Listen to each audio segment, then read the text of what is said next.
HOA Karen destroyed my son's bike, fined $80,000, and bought a new one.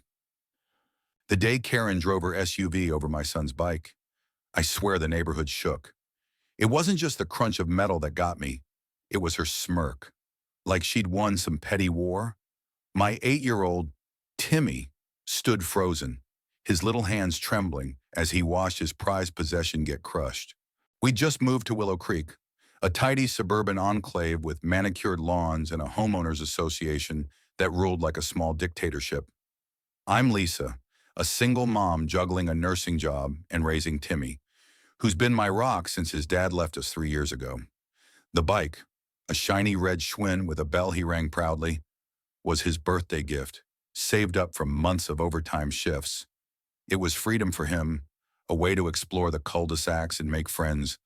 But Karen, the HOA president, had other plans. It started innocently enough.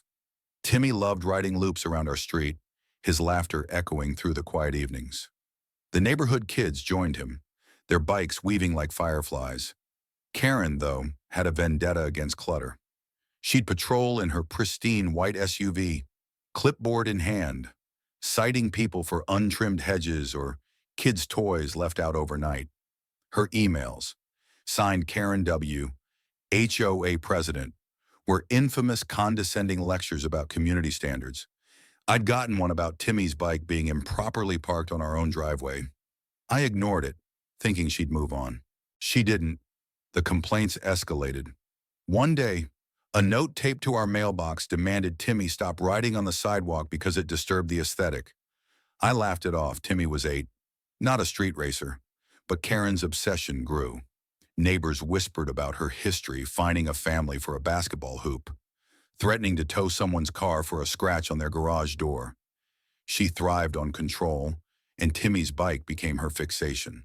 One humid afternoon, I was dead tired from a double shift at the hospital. Timmy was outside, riding with his new friend, Jamal, a shy kid from down the street. I was sipping coffee on the porch when I heard tires screech. My heart dropped. I ran out to see Karen's SUV stopped dead in the middle of the street, Timmy's bike mangled beneath it. Timmy stood on the sidewalk, sobbing, while Karen leaned out her window, shouting, "This is what happens when you ignore HOA rules." I sprinted over, pulse pounding. "What the hell, Karen? That's my son's bike." She stepped out, her designer sunglasses glinting. "It was in the street. Lisa, a hazard. I warned you." In the street he was riding it, I gestured at Timmy, whose face was streaked with tears. Jamal stood beside him, wide-eyed, clutching his own bike. Karen scoffed. "Maybe teach him to follow rules. This neighborhood isn't a playground." I was shaking, not just from anger, but from the sheer audacity. "You ran over a child's bike on purpose." "Prove it," she snapped, climbing back into her SUV.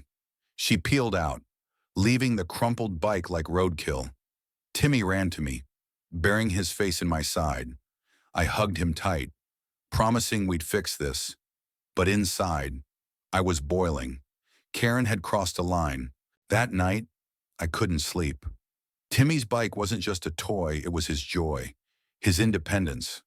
I posted about the incident on the neighborhood's private Facebook group, expecting sympathy. Instead, the comments split. Some neighbors called Karen a bully. Others said I should have kept Timmy's bike in the garage. One anonymous poster even claimed I was stirring drama. But then Jamal's mom, Aisha, messaged me privately.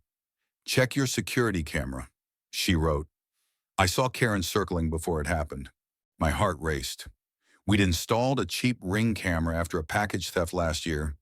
I pulled up the footage, and there it was, Karen's SUV slowing down, swerving toward Timmy's bike as he hopped off to tie his shoe. She didn't even brake, just rolled right over it, her face smug through the windshield. I saved the clip, my hands shaking with a mix of rage and vindication. The next morning, I marched to the HOA meeting, footage in hand. The community center was packed, word had spread. Karen sat at the head of the table, her usual air of superiority intact. I didn't wait for pleasantries. "Karen deliberately destroyed my son's bike," I said, holding up my phone. Gasps rippled through the room as I played them a video. The footage was damning: the deliberate swerve, the crunch, her smirk. Karen's face drained of color. "That's edited," she sputtered. "You're trying to frame me." "Then explain this," I said, pulling out a second piece of evidence I'd found that morning, a crumpled HOA citation, dated the day before, warning me about unauthorized vehicle damage to my property. It was signed by Karen. She'd planned this, thinking she'd scare me into compliance. The room erupted. Neighbors shouted, some at Karen, others at each other. A retired lawyer, Mr. Thompson, stood up. "This is vandalism, maybe worse. Lisa, you've got grounds for a lawsuit." Karen tried to regain control, banging her gavel, but the crowd was done with her. Aisha, who'd been quiet until now, stood and revealed her own story. Karen had fined her $500 for a non-compliant mailbox, then accidentally backed into it last month. The pattern was clear. "I didn't want a lawsuit at first.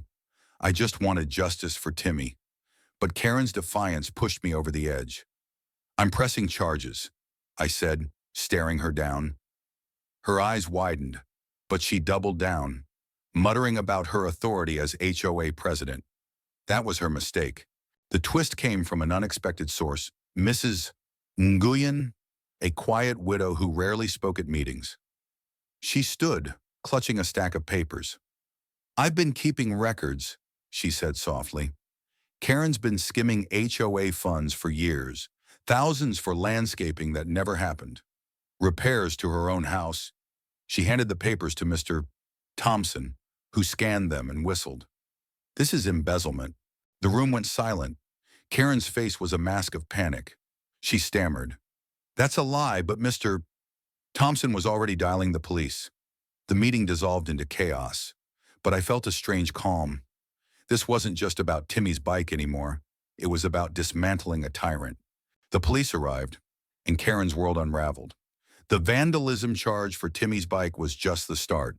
The HOA's financial records, combined with my footage and Aisha's testimony, painted a picture of a woman who'd abused her power for years. The case went to court faster than I expected. Karen hired a fancy lawyer, but the evidence was overwhelming. The judge, a no-nonsense woman with a soft spot for kids, didn't hold back. "You targeted a child's property to assert dominance," she said. "That's not leadership, it's cruelty." The ruling hit like a thunderclap: $80,000 in punitive damages for emotional distress and property destruction, plus a court order to replace Timmy's bike with an identical model. The embezzlement charges were separate, and Karen faced jail time if convicted. She sat in the courtroom, head bowed, her empire of petty fines and power trips in ruins. Timmy, who'd come with me, squeezed my hand. "Is she sorry?" "Mom," he whispered. I looked at Karen's defeated slump. "She's sorry she got caught," I said. Back home, the new bike arrived, a gleaming red Schwinn, just like the old one. Timmy's face lit up as he rang the bell, riding circles around the driveway. The neighborhood felt different, lighter. Karen resigned from the HOA, replaced by Aisha, who promised fairness. Neighbors started talking again, sharing stories of Karen's overreach. The Facebook group buzzed with ideas for new rules, ones that protected kids, not punished them. But the victory wasn't just the money or the bike. It was seeing Timmy ride again, fearless, his laughter drowning out the memory of Karen's smirk. It was Mrs. Nguyen finding her voice, Aisha stepping up, and a community remembering it could stand together. Karen moved away a month later. Her house sold to a young family who waved at Timmy as he rode by. I'm sharing this because justice isn't just a fine or a new bike. It's about standing up when someone tries to break what matters to you. What do you think? Did Karen get what she deserved? Or was there another way to handle it? Let me know.